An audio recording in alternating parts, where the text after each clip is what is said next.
오늘 말씀의 제목은 하늘 공동체. 우리 이 땅에 참 공동체가 많이 있습니다. 근데 오늘 저는 그 공동체 가운데 하늘 공동체라는 이름을 가지고, 제목을 가지고 말씀을 좀 나누고자 합니다. 요한일서 1장 3절에 있는 말씀인데요. 다 함께 큰 목소리로 읽어보시겠습니다. 시작. 우리의 사귐은 아버지와 그의 아들 예수 그리스도와 더불어 누립니다. 우리의 사귐은 이 땅에 어떤 우리의 취미나 우리의 어떤 기호가 아니라 하나님 아버지와 그 아들 예수 그리스도와 더불어 누립니다. 우리의 사귐 속에 하나님 아버지와 그리스도가 반드시 함께함을 이야기해주고 있습니다. 여러분, 하나님 안에서 이렇게 형제 가족된 것에 대해서 참 감사함을 느끼십니까? 네. 하나님 안에서 만나게 되고 하나님의 이름으로 하나님의 사업 같이 해나갈 때 우리 주변에 얼마나 많은 공동체 이론들이 있는지 정말 많이 경험하게 됐습니다. 우리의 만남, 우리의 사귐, 그 속에는 아버지 하나님과 아들 예수 그리스도가 더불어 계신다. 만약에 하나님이나 예수 그리스도를 저희들이 몰랐더라면 저와 여러분의 만남은 없었을 것입니다. 그죠? 이 행복한 만남이 이루어지지 못했을 것입니다. 진짜 하나님 아버지 때문에, 예수 그리스도 때문에 저와 여러분이 만나서 함께 꿈꾸며 함께 하늘을 소망하며 살아간다는 것이 얼마나 감사한지요. 그래서 우리는 소위 우리를 하늘 공동체라고 부릅니다. 여기 아리스토텔레스는 이렇게 말했습니다. 인간은 본래 불완전한 존재이기 때문에 공동체 안에서만 완전해질 수 있다. 다시 말하면 독불 장군은 없다는 겁니다. 혼자 세상을 살아갈 사람이 없다는 겁니다. 왜냐하면 불안하기 때문에. 그래서 공동체 안에서 서로가 돕고 격려하면서 같은 목표를 가지고 살 때만 완전해질 수 있다. 공동체라는 것은 특정한 사회적 공간에서 공통의 가치와 비슷한 정체성을 가진 사람들의 집단이다. 그리고 공동체에서는 여러 요소들을 공유하며 동질성과 결속성에 영향을 주고받는다. 우리가 하늘 공동체라는 제목으로 오늘 제가 말씀을 드리는데, 정말 우리는 공통의 가치가 있고 여러 가지 요소들을 공유하고 정말 우리의 모임 자체가 같은 성질의 것이 있으며 또한 우리의 모임이 결속성에 영향을 주고 있는가? 이 공동체와 공생은 굉장히 비슷한 의미가 있습니다. 동백나무와 동막새의 아름다운 공생이다. 함께 생존하는 겁니다. 여러분, 이 동백꽃은 언제 피죠? 겨울에 핍니다. 1월에서 3월에 피어요. 그리고 어떤 동백꽃은 또 6, 7월에 두 번 피기도 합니다. 제가 울릉도에 살면서 동백꽃을 참 많이 경험하고 또 분재도 만들어 본 경험이 있어요. 근데 이 동백꽃이 1월에서 3월에 피기 때문에 곤충들이 나올 시기보다는 좀 빨라요. 근데 이 동백꽃이 수정이 되기 위해서는 이 동막새가 그 수정에 역할을 합니다. 이 동백꽃을 여기 앉았다가 또 다른 곳에 앉으면서 이렇게 수정을 시킵니다. 그러면 이 겨울에 이 동백나무는 수정이 되고 그 동막새의 도움으로 이 동백나무에 꿀이 맺힌다는 거예요. 그 꿀을 이 동막새가 먹고 산다는 겁니다. 그래서 참 우리 하나님께서는 이 천년기를 창조하실 때 정말 작은 미물부터 우리에게 많은 교훈을 가르쳐 주고 있습니다. 이 동백나무와 동막새의 아름다운 공생, 정말 우리가 공동체로서 함께 살아간다는 의미가 무엇인지를 어떤 분이 이렇게 글을 썼습니다. 공생, 그 아름다운 공존, 존 웨이크포드라는 분인데요. 부족하기에 같이 산다. 왜 생명체는 함께 살아가는 것일까? 나누기 때문이다. 오라 그렇다. 우리가 나무들 옆에 가고 싶어하는 이유는 나무들이 산소를 나누기 때문이다. 벌들이 꽃에게 가는 이유 또한 꽃이 꿀을 나누기 때문이다. 생명체는 분명 혼자서는 살아갈 수 없다. 이런 의미에서 모든 생명체는 부족한 존재이다. 조금 전에 말씀과 너무 똑같이요? 오늘 나는 무엇을 나누며 공존하고 있는가? 생명에 이르는 향기일까? 아니면 혹은 사망에 이르게 하는 향기일까? 우리 모두는 나누고 산다고. 그래서 우리는 산에 가기를 좋아하죠. 그런데 더 나아가서 나는 오늘 무엇을 나누며 살아갈까? 우리의 공동체에 우리가 함께 살아가는 이 공생의 그 아름다운 이 공존의 속에서 나는 과연 생명에 이르는 향기를 나누고 사는 것일까? 아니면 사망에 이르게 하는 향기일까? 여러분, 이 소속감이라는 것은 굉장히 중요합니다. 팔을 놓치면 떨어져 미아가 됩니다. 이 소속감 중에 가장 작은 공동체가 뭘까요? 가족입니다. 가족. 제 아이들이 없을 때에 제 가족 다입니다. 지금 형님은 돌아가셨지만 이 가족이 이렇게 정말 가족 공동체로 특별히 할머니 때로부터 신앙 안에서 하나님 안에서 이렇게 살아가는 행복을 누리고 있습니다. 뭐 자세히 보실 건 없습니다. 그리고 우리 또한 우리 성도들 지난 장미 축제에 참여했던 우리 성도들의 사진입니다. 다 함께 찍을 수 없어서 아쉬웠지만 이렇게 좀 올려봅니다. 소속감. 우리가 무엇인가 소속되어 있다는 사실은 우리로 하여금 굉장한 살 힘을 얻게 합니다. 그러면서 오늘 저는 그리스도인이라 부르는 우리는 누구인가? 단밀교회 성도라고 불리는 우리는 어떤 공동체인가? 나 자신의 정체성도 좋지만 오늘 우리라는 이 공동 정체성을 다시 한번 확인하면서 우리는 어떤 사람인가를 좀 다시 한번 되뇌이면서 우리를 정확히 알아가는 그런 시간이 되기를 간절히 바랍니다. 우리는 누구인가? 첫 번째, 하나님을 아버지라고 부르는 자들이다. 아멘? 네. 그래서 우리 하나님께서 기도하실 때 기도를 가르쳐 주셨는데 하늘에 계신 우리 아버지. 아멘? 저는 이 말씀이 얼마나 좋은지 몰라요. 하늘에 계신 우리 아버지. 이 땅의 아버지와 달라요. 전혀 다릅니다. 그리고 우리 아버지가 하늘에 계신 아버지라면 우리 또한 하늘에 속한 사람이다. 많은 의미가 있습니다. 히브리서 3장 1절에 보면 우리 다 함께 읽어보시겠습니다. 시작. 그러므로 함께 하늘의 부르심을 입은 거룩한 형제들아. 형제는 뭐예요? 아버지 엄마 같은 사실입니다. 하늘의 부르심을 입은 거룩한 형제들아. 우리는 누구인가? 하나님을 아버지라고 부르는 자들이다. 이 말씀은 우리 모두 하늘에 속한 한 형제 자매임을 말씀해 주고 있습니다. 요한일서 3장 2절에 보라, 아버지께서 어떠한 사랑을 우리에게 베푸사 하나님의 자녀라 일컬음을 받게 하시는가? 우리가 그러하도다. 참 우리는 하나님을 아버지라고 부르는 사람들, 정말 놀라운 특권을 가지고 있는 사람들입니다. 근데 그 특권이 우리의 삶에 정말 에너지가 되어서 이 땅에 어떤 환난과 어려움이 닥칠지라도 우리가 하나님을 아버지라고 부르는 사람으로서 그 힘을 얻게 되기를 간절히 바랍니다.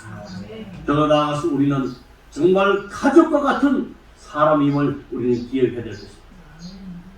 여러분, 이 땅에 형제 자매들 일주일에 몇 분 만납니까? 일주일은 그냥 한 달에도 한 번씩 못 만납니다. 근데 저희들은 최소한 일주일에 3번 혹은 2번을 만납니다. 저는 이제 2번 만나게 되죠.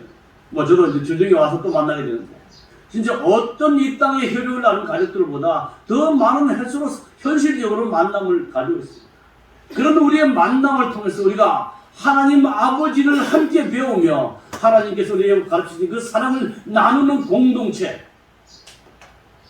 이 단밀 재림 교회 성도라는 그 이름에 여러분 행복감을 누리시길 바랍니다. 얼마나 행복합니까? 저는 은퇴 후에 많은 분들이 요즘 어떻게 지내요? 뭐 하고 사느냐? 그러면서 제 삶을 설명할 때마다 저는 의성군에 있는 한밀교회를 섬기고 있는데 그때 꼭 붙이는 말이 있습니다. 얼마나 행복한지 모른다. 얼마나 행복한지 모른다. 하나님을 아버지라고 부르는 자들의 모임, 공동체, 이 삶이 정말 이 땅에서 얻지 못하는 행복감과 평안함을 누리는 그런 삶이 되기를 간절히 바랍니다. 앤드류 모레이 목사님은 참 아름다운 글을 썼어요. 하나님께서 아버지 같은 사랑으로 우리 모두를 사랑하신다는 이 지식은 기도의 학교에서 맨 처음 배우는 가장 단순한 공과이지만 가장 마지막으로 배우는 최고의 공과이기도 하다.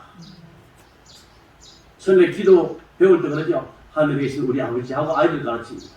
근데 하늘에 계신 우리 아버지라고 배우는 최초의 공과가 우리 믿음에서 마지막으로 배우는 최고의 공과이기도 하다. 정말 우리 믿음의 삶에서 하나님을 아버지라고 인정하고 믿고 의지하는 삶은 정말 최고의 공부이기도 하다. 내 백성이 기도하면, 여러분 이 책을 좀 보셨어요?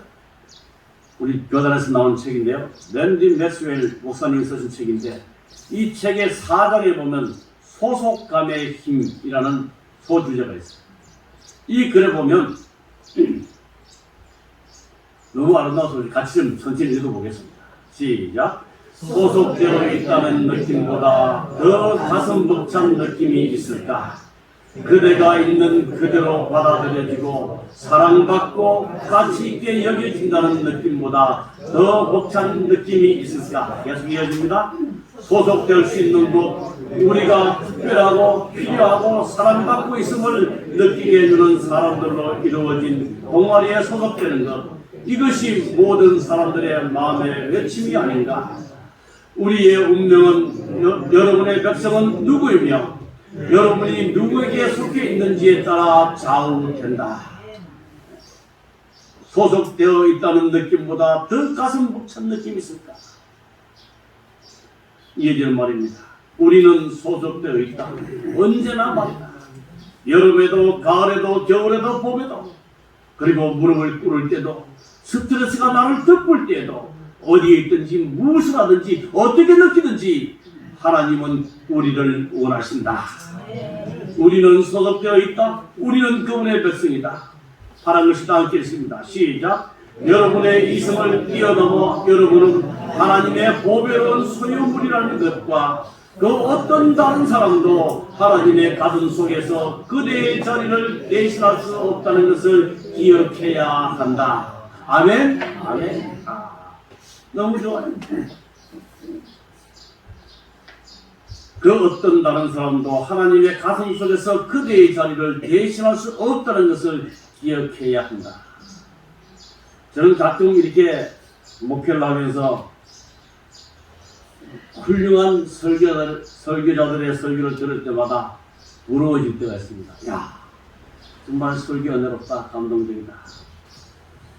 부러움에서 끝나면 좋은데 그 뒤에 드는 생각은 나는 왜 저만큼 못할까?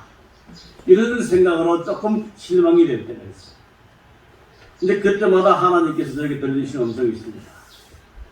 선이라, 세상에 70억이 넘는 사람이 살지만 매 사람의 지문은 다 다르다.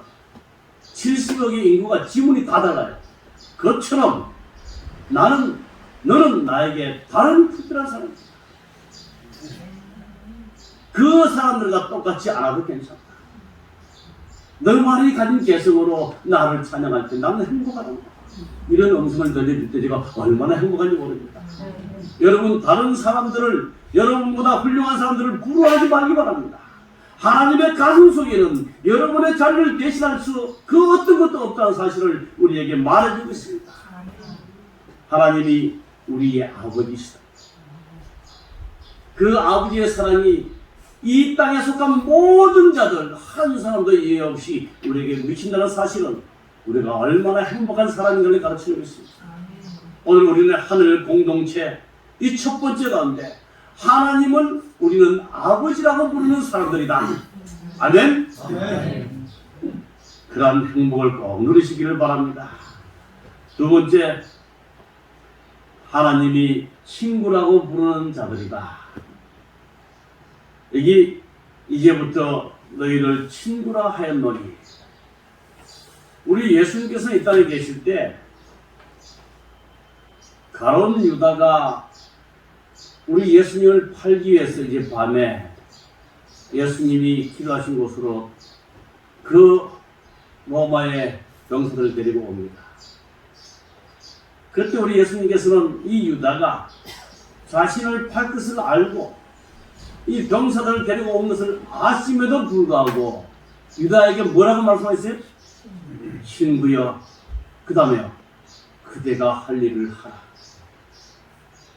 저는 그 장면을 읽을 때마다 우리 정말 보통 사람 같으면 얼마나 이렇게 올라오겠어요.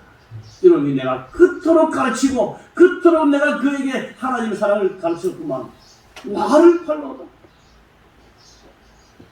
그런 상황에도 불구하고 우리 예수님은 친구야.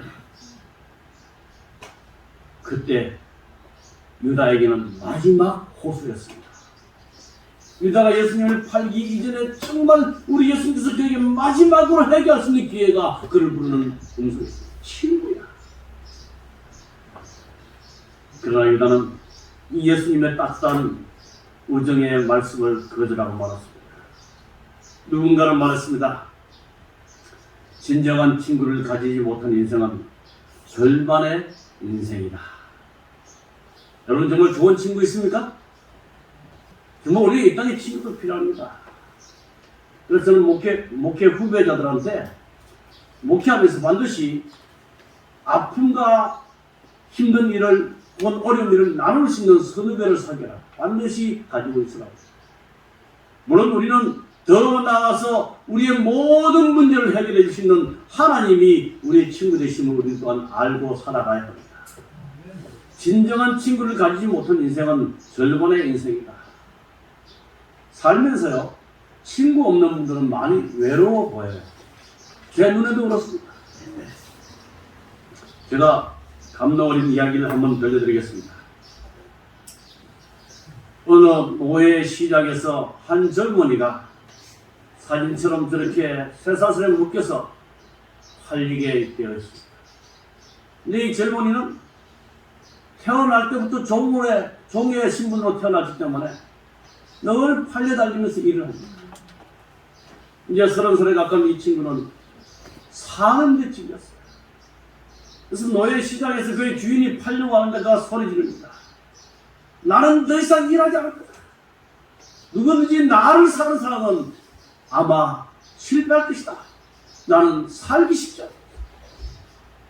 그렇게 소리를 지르니까 아무도 그를 사가지 않습니다. 주인은 소리 지르는 그 종을 채찍으로 때리고 조용히 하고. 근데 그 모습을 멀리서 지켜보던 한 중년 신사가 다가옵니다. 그러면서 이 노예의 몸값보다 더 많은 몸값을 주인에게 주고 이 노예를 사갑니다. 이 종을 사갑니다.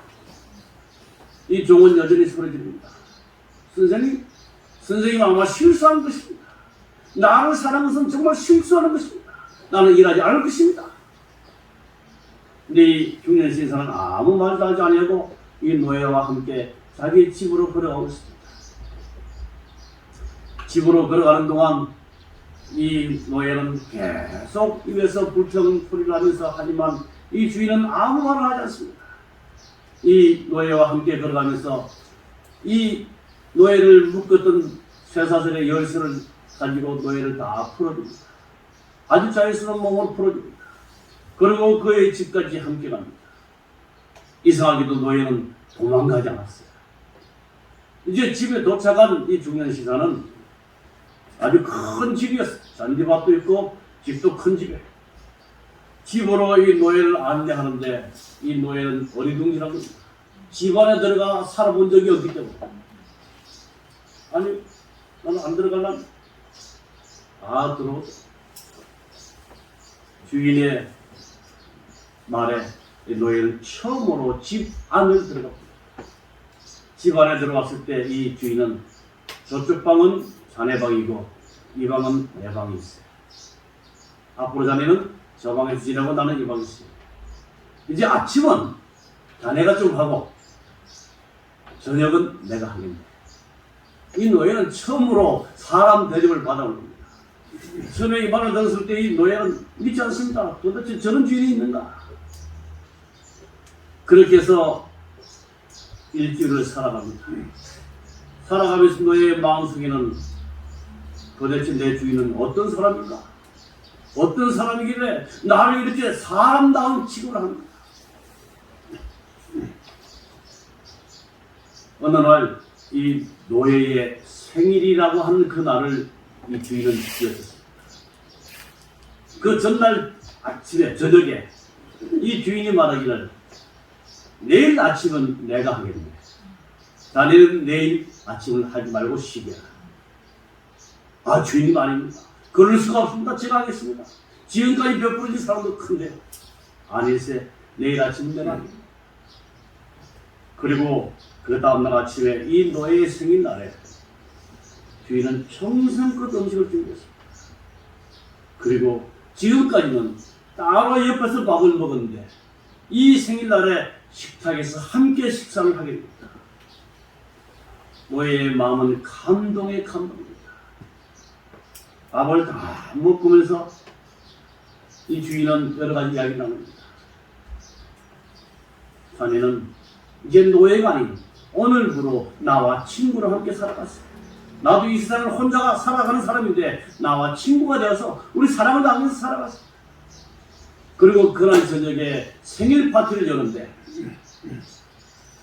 바깥에서 모닥불을 피워놓고 이런 이야기를 하면서 주인이 집으로 가더니 노예의 문수를 가지고 와서 그 노예가 보는 가운데 모닥불에 그 문수를 다 태워버립니다.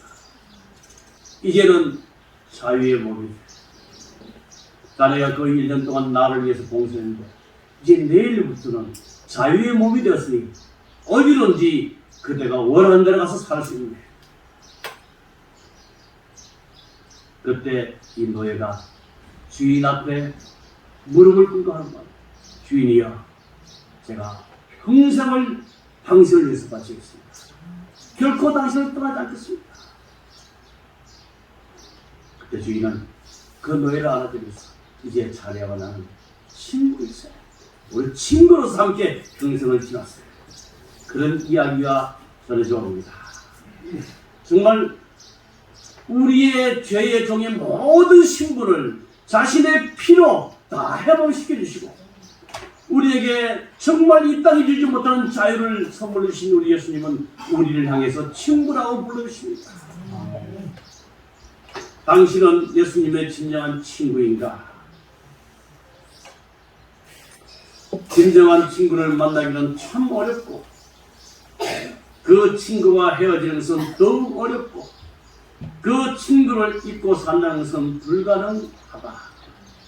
우리가 정말 예수님의 진정한 친구이고 예수님이 우리를 자유롭게 하시고 우리를 친구로 잡아주시고 그 사랑을 우리가 경험하고 산다면 우리는 그분과 헤어질 수 없을 뿐 아니라 그분을 잊고 산다는 것은 불가능하다고 말하고 있습니다.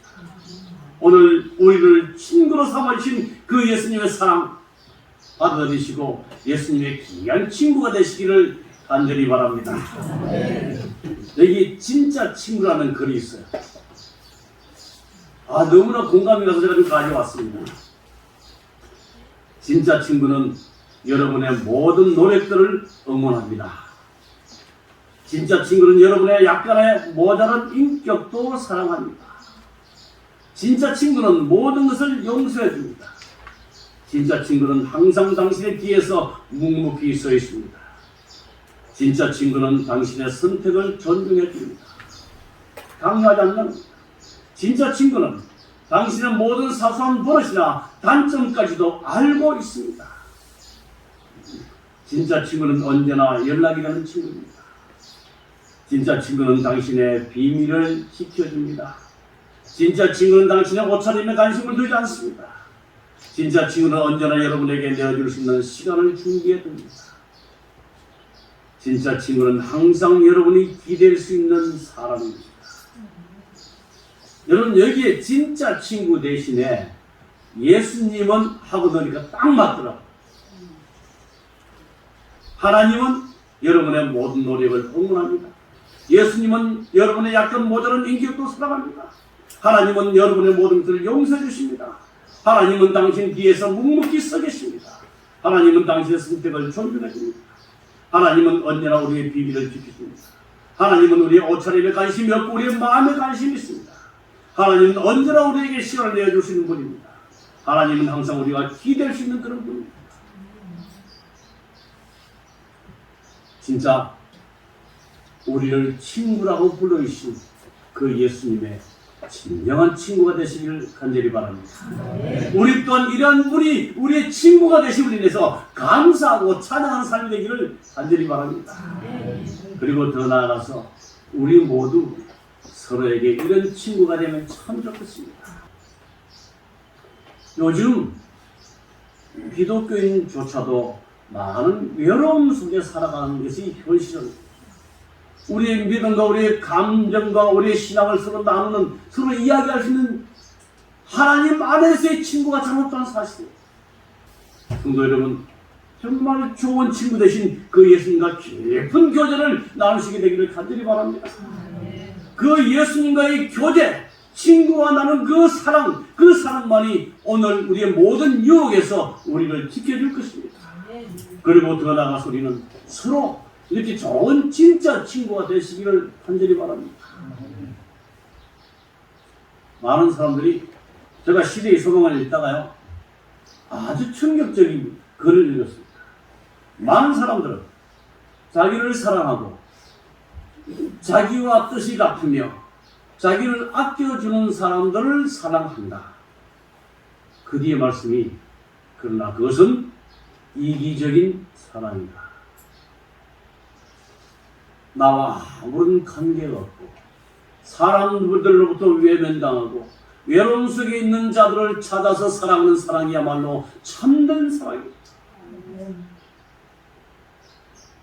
사실 저도 고백하고 그렇습니다. 제 성격 스타일이 저에게 잘해준 사람에게 엄청 잘해줍니다. 근데 저와 조금 어떤 스타일이 다르면 거의 신경을 안 쓰는 스타일이었어요. 근데 그 말씀을 오래전에 읽고는 내가 지금까지 이기적인 사랑으로 살아왔던가 하는 반성과 회개와 함께 하나님, 나와 다른 사람, 정말 외로움에 놓여있는 사람, 아무도 관심을 갖지 않는 사람을 찾아서 사랑해주는 사람들 쉽게 해달라고 간절히 기도해왔습니다. 여러분, 이런 사랑, 그런 우리를 예수님이 사랑해 주셨고 그런 사랑을 받는 우리도 그런 사람을 사랑하는 사람으로 살아가야 할 것입니다. 여러분, 예수님이 우리의 좋은 친구가 되어주셨고 금방 그 노예의 주인이 그를 정말 인간적으로 사랑한 그 사랑 때문에 그 노예가 친구로 지낸 것처럼 우리도 예수님의 사랑으로 우리의 사랑하는 이웃들을 사랑할 때 교회는 성장하고 부흥이 될 것입니다. 그런 사랑으로 우리는 공동체의 삶을 살아가기를 간절히 바랍니다. 세 번째, 우리는 누구인가? 재림의 소망을 품고 사는 자들이다. 아멘. 주 예수여 오시옵소서. 여러분, 때때로 우리 재림교인들은 잘못 오해하면요, 생각하면 우리는 종말론자가 됩니다. 이 세상의 마지막 때를 자꾸 생각합니다. 근데 우리는 이 세상의 마지막을 기다리는 사람이 아니라 예수님이 오신 재림을 기다리는 사람으로 살아가야 할 것입니다.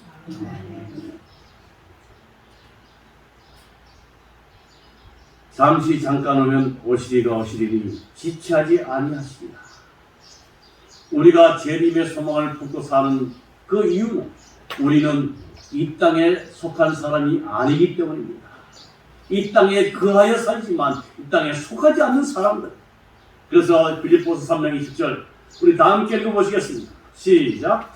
우리의 시민권은 하늘에 있는지라 거기로부터 구원하는 자 곧 주 예수 그리스도를 기다립니다.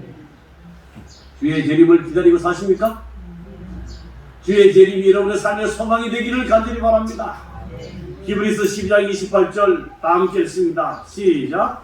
그러므로 우리가 진동치 못할 나라를 받았은즉 은혜를 받자 이로 말미암아 경건함과 두려움으로 하나님을 기쁘시게 섬길지니라. 하늘 공동체 첫 번째는 하나님을 아버지라고 부르는 사람들, 두 번째는 하나님이 우리를 향해 친구라고 부르는 자들, 세 번째는 우리의 사랑하시는 친구 되시고 아버지 되신 예수님이 오심을 기다리는 재림의 소망을 가진 자들이 하늘 공동체의 사람들입니다. 우리 주님이 오시면 이 땅의 모든 것들은 다 끝이 날 것입니다. 여기 히브리서 12장 28절에 보면 그러므로 우리가 진동치 못한 나라를 받았다. 여러분, 이 말씀의 배경은 다니엘이 꿈을 꾸는 금신상에서 마지막 때에 열 발가락의 시대가 끝나고 하늘에서 보이지 않는 돌나라가 와서 그 신상을 칠 때에 그 나라들이 다 흔들려서 좋아하게 합니다. 그러나 이 돌나라 하나님의 나라는 흔들림이 없는 나라를 우리에게 주신다고 말씀해 주셨습니다. 진동치 못할 나라를 받는 저와 여러분, 영원히 끝나지 않는 그 나라를 우리에게 선물로 주신다고 했습니다. 하늘 공동체 세 번째 특징은 주의 다시 오시는 재림을 소망하며 살아가는 사람들. 진동치 못할 나라를 받는 저와 여러분, 그 나라를 받기까지 믿음으로 충성하시게 되기를 간절히 바랍니다. 이제 마지막으로 하늘 공동체의 특징 중에 가장 뚜렷한 특징은 계시록 14장 12절 다 함께 읽겠습니다. 시작. 성도된 내가 여기 있나니 그들은 하나님의 계명과 예수에 대한 믿음을 지키는 자니라. 이 말씀을 들으면서 사랑하는 성도 여러분, 우리 모두는 이 땅에 가해 사는 사람들이지만 이 땅에 속한 사람이 아니라 하늘에 속한 사람임을 기억하시고 하나님을 아버지라고 부르며 하나님의 친구가 되시며 뒤에 오시는 재림을 소망하며 살아가는 사람들, 그런 사람들의 마지막 특징은 하나님의 계명과 예수의 믿음을 지키는 자라고 여기에 말씀해 놓고 있습니다. 오늘 삶이 우리에게 힘이 들고 우리가 하나님의 뜻대로 살기에 만만치 않은 그런 세상이지만 끝까지 하나님의 계명과 믿음을 지키도록 정말 진동치 않을 나라가 이 땅에 내려올 때에 그 나라에 꼭 함께 가시게 되기를 간절히 바라면서 오늘 말씀을 마치겠습니다.